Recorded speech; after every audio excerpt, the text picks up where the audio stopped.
members in congratulating you on your election as the President of the 73rd session of the United Nations General Assembly.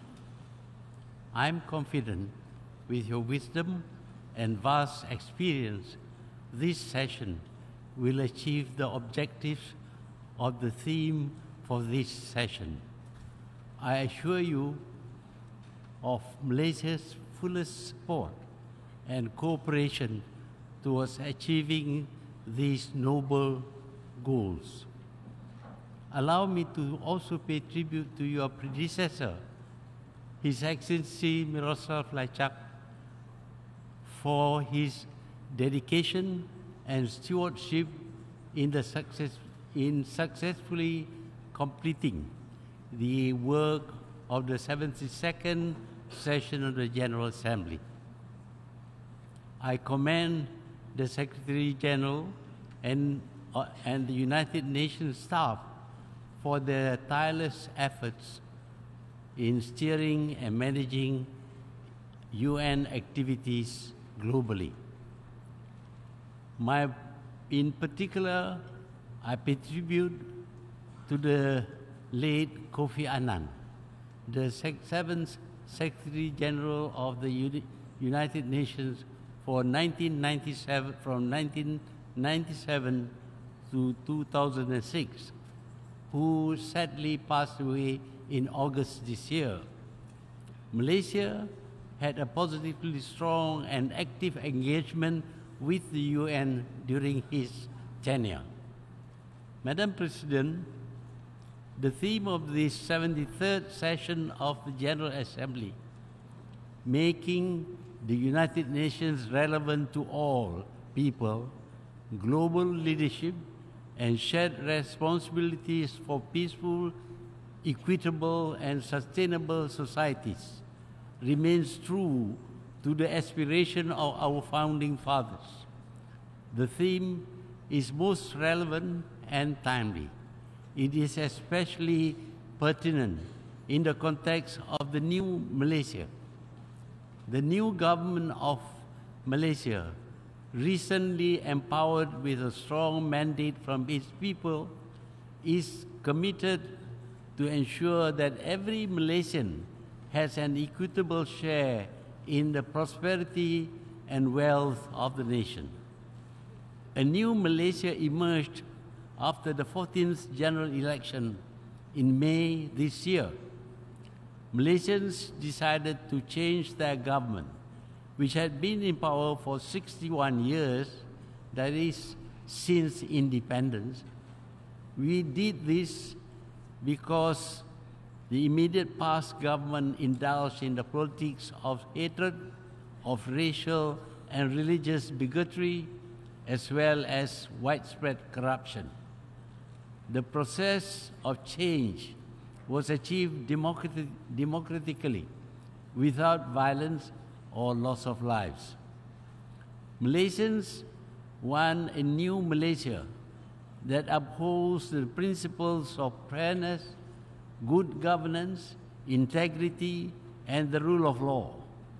They want a Malaysia that is a friend to all and enemy of none.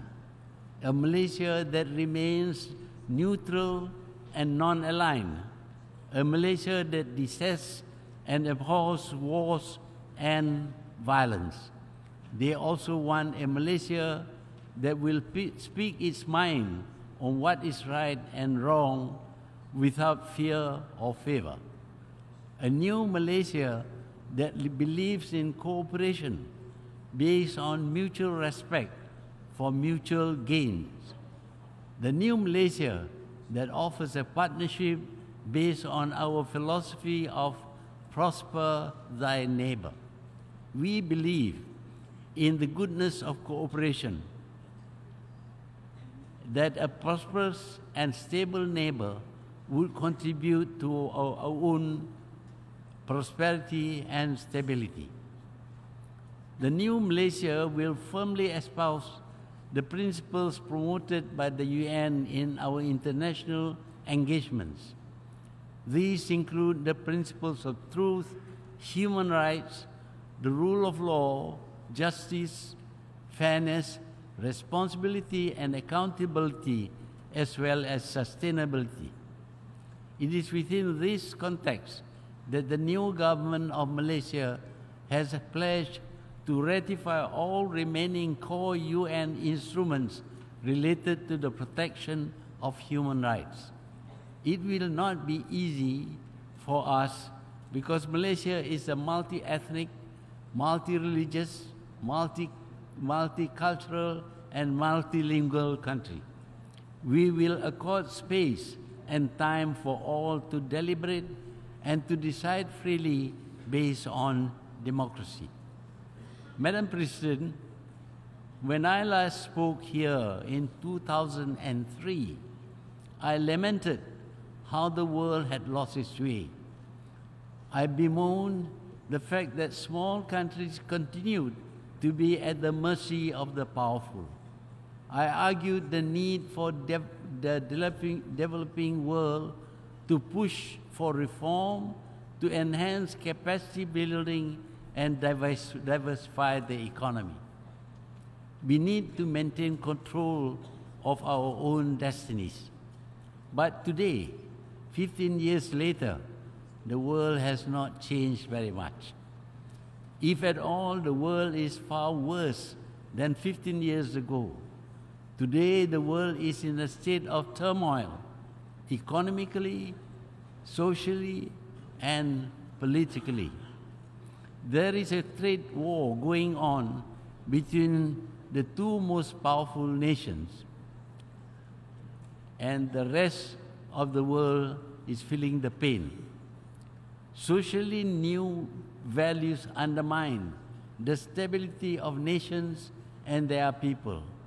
Freedom has led to the negation of the concept of marriage and families, of moral codes, of respect for each other. But the worst turmoil is in the political arena. We are seeing acts of terror everywhere. People are tying bombs to their bodies and blowing them up in crowded places. Trucks are driven into holiday crowds. Wars are fought and people beheaded with short knives. Acts of brutality and are broadcast to the world live. Masses of people risk their lives to migrate only to be denied asylum, sleeping in the open, and freezing to death. Thousands starve and tens of thousands die in epidemics of cholera. No country is safe. Security checks inconvenience travelers. No liquids on plane. The slightest suspicion leads to detention and unpleasant questioning. To fight the terrorists, all kinds of security measures, all kinds of gadgets and equipment are employed. Big Brother is watching, but the facts of terror remains. The acts of terror remains. Malaysia fought the bandits and the terrorists at independence and defeated them. We did use the military, but alongside and more importantly, we campaigned to win the hearts and minds of these people. This present war against the terrorists will not end until the root causes are found and removed and the hearts and minds are won. What are the root causes? In 1948, Palestinian land was seized to form the state of Israel. The Palestinians were massacred and forced to leave their land. Their homes and farms were seized. They tried to fight a conventional war with help from sympathetic neighbors. The friends of Israel ensured this attempt failed. More Palestinian land was seized and Israeli settlements were built on more and more Palestinian land, and the Palestinians themselves are denied access to these settlements built on their land. The Palestinians initially tried to fight with catapults and stones. They were shot with live bullets and arrested. Thousands are incarcerated. Frustrated and angry, unable to fight a conventional war, the Palestinians resort to what we call terrorism. The world does not care even when Israel breaks international laws, seizing ships carrying medicine, food, and building materials in international waters. The Palestinians fired ineffective rockets which hurt no one. Massive retaliations were mounted by Israel, rocketing and bombing hospitals, schools, and other buildings, killing innocent civilians, including school children and hospital patients, and more. The world reward Israel deliberately provoking Palestine by recognizing Jerusalem as the capital of Israel. It is the anger and frustration of the Palestinians and their sympathizers that caused them to resort to what we call terrorism. But it is important to acknowledge that any act which terrifies people also constitute terrorism, and states dropping bombs on or launching rockets which maim and kill innocent people also terrify people. These are also acts of terrorism. Malaysia hates terrorism. We will fight them. But we believe that the only way to fight terrorism is to remove the cause. Let the Palestinians return to reclaim their land. Let there be a state of Palestine. Let there be justice and the rule of law. Warring against them will not stop terrorism, nor will out-terrorizing them succeed. We need to remind ourselves that the United Nations organization, like the League of Nations before, was conceived for the noble purpose of ending wars between nations. Wars are about killing people. Modern wars are about mass killings and total destruction countrywide. Civilized nations claim that they abhor killings for any reason. When a man kills, he commits the crime of murder, and the punishment may be death. But wars, we all know, encourage and legitimize killings. Indeed, the killings are regarded as noble, and the killers are hailed as heroes. They get medals stuck to their chests and statues erected in their honor, have their names mentioned in history books. There is something wrong about our way of thinking with our value system. Kill one man, it is murder. Kill a million, and you become a hero. And so we still believe that conflicts between nations can be resolved with war. And because we still do, we must prepare for war. The old adage says, to have peace, prepare for war. And we are forever preparing for war, inventing more and more destructive weapons. We now have nuclear bombs capable of destroying whole cities. But now we know that the radiation emanating from the explosion will affect even the country which uses the bomb. A nuclear war would destroy the world. This fear has caused the countries of Europe and North America to maintain peace for over 70 years. But that is not for other countries. wars in these countries, in these other countries, can help live test the new weapons being invented. And so they sell them to warring countries.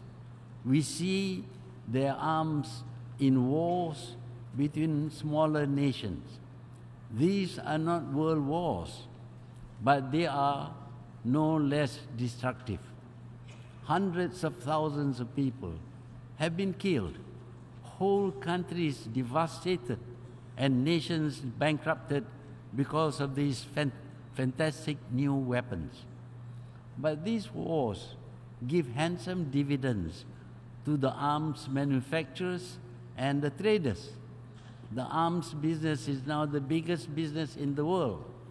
They profit shamelessly from the death and destruction they cause.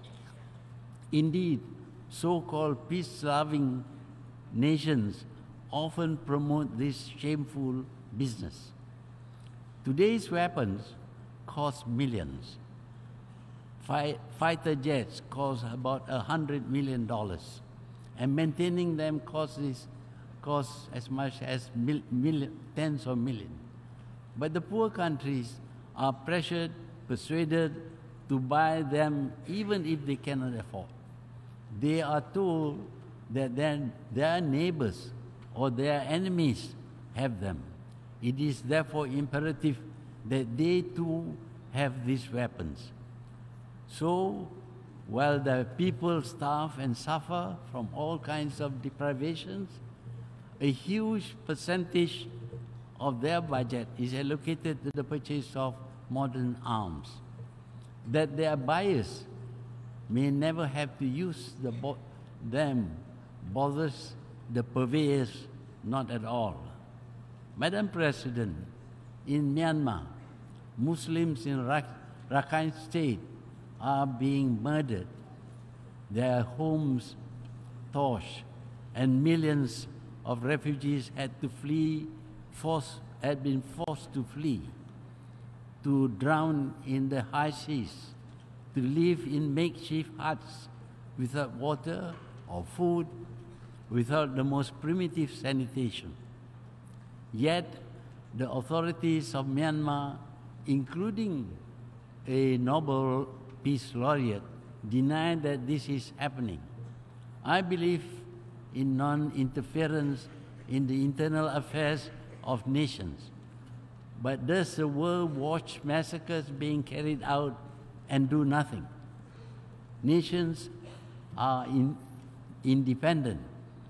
But does this mean that they have a right to massacre their own people because they are independent? Madam President, on the other hand, in terms of trade, the nations are no longer independent. Free trade means no protection by small countries of their infant industries. They must abandon tariff restrictions and open their countries to invasion by the products of the rich and the powerful. Yet the simple products of the poor are subjected to clever barriers so that they cannot penetrate the markets of the rich. Malaysian palm oil is labeled as dangerous to health, and the estates of these palm oil trees are destroying the habitat of animals. Food products of the rich declare that they are palm oil free. Now palm diesel are also condemned because they are decimating virgin jungles. These caring people forget that their boycott is depriving hundreds of thousands of people from jobs and a decent life. We in Malaysia, we care for the environment. Some 48% of our country remains virgin jungle. Can our detractors claim the same for their own countries? Madam President, Malaysia is committed to sustainable development. We have taken steps, for example, in improving production methods to ensure that our palm oil production is sustainable. By December 2019, the Malaysian Sustainable Palm Oil Standard will become mandatory. This will ensure that every drop of palm oil produced in Malaysia will be certified sustainable by 2020. Madam President, all around the world, we observe a dangerous trend to inward-looking nationalism of governments pandering to populism, retreating from international collaborations and shutting their borders to free movements of people, goods, and services, even as they talk of a borderless world of free trade. While globalization has indeed brought us some benefits, the impacts have proven to be threatening to the independence of small nations. We cannot even talk or move around without having our voices and movement recorded and often used against us. Data on everyone is captured and traded by powerful nations and their corporations. Malaysia lauds the UN in its endeavors to end poverty, protect our planet, and try to ensure everyone enjoys peace and prosperity. But I would like to refer to the need for reform in this organization. 5 countries, on the basis of their victories in wars fought 70 years ago, cannot claim to have a right to hold the world to ransom forever. They cannot take the moral high ground, preaching democracy and regime change in the countries of the world when they deny democracy in this organization. I had suggested that the veto should not be by just one permanent member, but by at least 2 powers backed by 3 non-permanent members of the Security Council. The General Assembly should then back the decision with a simple majority. I will not say anymore. I must admit that the world without the UN would be disastrous. We need the UN. We need to sustain it with sufficient funds. No one should threaten it with financial deprivation. Madam President, after 15 years and at 93, I returned to this podium with the heavy task of bringing the voice and hopes of the new Malaysia to the world stage. The people of Malaysia, proud of their recent democratic achievements, have high hopes that around the world we will see peace, progress, and prosperity. In this, we look towards the United Nations to hear our pleas. I thank you, Madam President.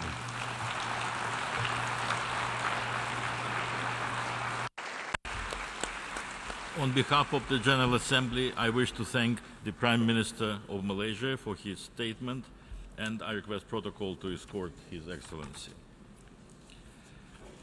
The Assembly will now hear